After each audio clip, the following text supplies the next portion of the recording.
दोस्तों, हम अपने जीवन में हमेशा अपने मन को लेकर परेशान रहते हैं। हम यह सोचते हैं कि हमारा मन भला शांत कैसे होगा जब हमारे मन में तरह तरह के विचार चलते रहते हैं। हम कुछ और करना चाहते हैं लेकिन हमारा मन हमें कुछ और ही काम करवा लेता है। इससे पहले कि आप अपने मन को शांत करने का प्रयास करें, यह जानना जरूरी है कि मन का व्यवहार शांत होने वाला ही नहीं। अगर मन शांत हो सकता तो इस दुनिया में सभी के मन शांत हो गए होते और हर कोई अपना जीवन सुखी सुखी बिता रहा होता। फिर ना कोई हंगामा होता और ना ही किसी तरह की कोई तकलीफ। सभी का जीवन खुशी खुशी बीत रहा होता। फिर ना तो आप और ना ही मैं पैसे कमाने के पीछे भाग रहे होते। समस्या यह है कि हम ज्यादा से ज्यादा चीजें इकट्ठा करना चाहते हैं, क्योंकि हमें लगता है कि जितनी ज्यादा चीजें होंगी हम उतना ही सुखी रहेंगे। लेकिन वास्तविकता यह है कि बाहर की किसी भी चीज में कोई सुख नहीं है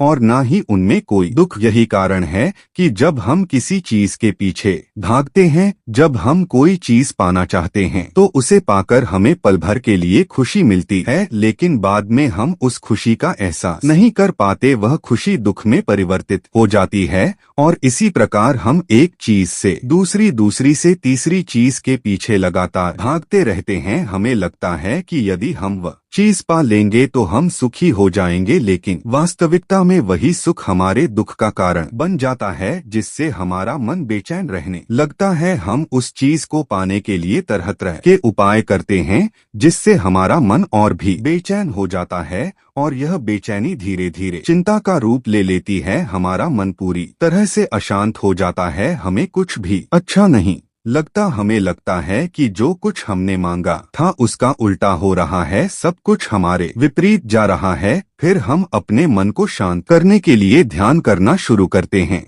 क्योंकि ध्यान ही वह मार्ग है जो हमें जिन की ओर ले जाता है। यह हमें बताता है कि बाहर की किसी भी चीज में कोई सुख नहीं है और ना ही दुख है। दुख और सुख तो हमारे मन का भ्रम है। यह हमारे मन की एक उपज है, जिसके लालच में हमारा मन हमें यहाँ वहाँ भगाता रहता है। जैसे कि महीनों से भूखे भिखारी को अगर एक सूखी रोटी भी मिल जाए तो वह उसके लिए सुख है, वह उसके लिए अमृत है। ठीक उसी के विपरीत यदि किसी धनवान के घर पर 56 प्रकार के भोग भी बन जाएं, तब भी वह उन्हें खाकर दुखी ही रहेगा। यह तो उसकी मानसिकता पर निर्भर करता है। इसे और अच्छे से समझने के लिए आज जो कहानी मैं आपको सुनाने जा रहा हूँ, उसके माध्यम से आप यह समझ पाएंगे कि हमारे मन की स्थिति क्या है और हम इसे कैसे नियंत्रित कर सकते हैं। तो चलिए बिना किसी देरी के कहानी शुरू करते हैं। एक समय की बात है, एक गांव में एक युवक रहता था। वह हमेशा चिंताओं और तनाव से घिरा रहता और उसका मन बहुत अशांत रहता था। उसने अपने जीवन में बहुत प्रयास किए, लेकिन उसे शांति का मार्ग नहीं मिल पा रहा था। उसके मन में विचारों की अराजकता थी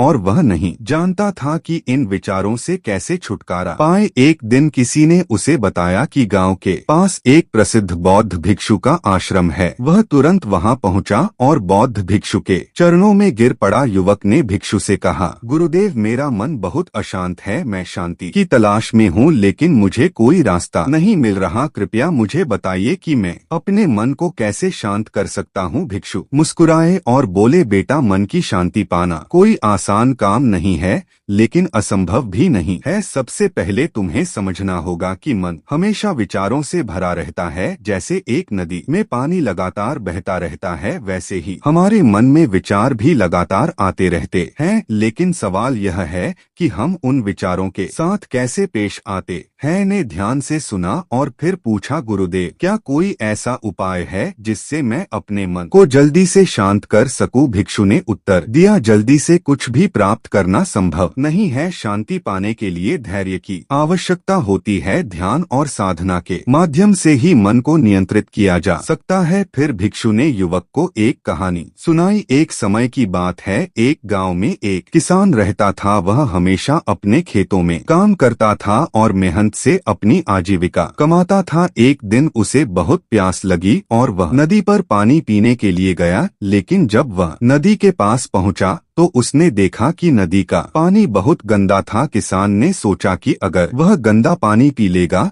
तो उसे बीमार हो सकता है, इसलिए उसने इंतजार किया। कुछ देर बाद नदी की गंदगी धीरे धीरे बैठ गई, पानी साफ हो गया। तभी उसने साफ पानी पिया और उसकी प्यास पूजी। फिर भिक्षु ने युवक से कहा, बेटा, यह कहानी हमें सिखाती है कि जैसे किसान ने गंदे पानी को बैठने का समय दिया, वैसे ही हमें भी अपने मन को शांत करने का समय देना चाहिए। जब हम धैर्य से प्रतीक्षा करते हैं और अपने विचारों को शांति से देखते हैं तो धीरे धीरे हमारे मन की गंदगी शांत हो जाती है और हमें शुद्ध शांति प्राप्त होती है। युवक ने भिक्षु की बात समझी और कहा, गुरुदेव, मैं आपकी बात से सहमत हूँ। अब मैं धैर्य से ध्यान करूँगा और अपने मन को शांत करने का प्रयास करूँगा। भिक्षु ने उसे आशीर्वाद दिया और कहा, याद रखना, शांति बाहर की किसी वस्तु में नहीं बल्कि तुम्हारे भीतर ही है। ध्यान करो, अपने विचारों को देखो और समय के साथ तुम अपने मन की गहराई में उतरकर शांति प्राप्त करोगे। युवक ने गुरु को प्रणाम किया और अपने जीवन में ध्यान और धैर्य को अपनाने का संकल्प लिया। कुछ ही महीनों बाद उसने महसूस किया कि उसके मन में पहले जैसी अशांति नहीं रही। धीरे धीरे उसे अपने जीवन में सच्ची शांति और आनंद का अनुभव होने लगा।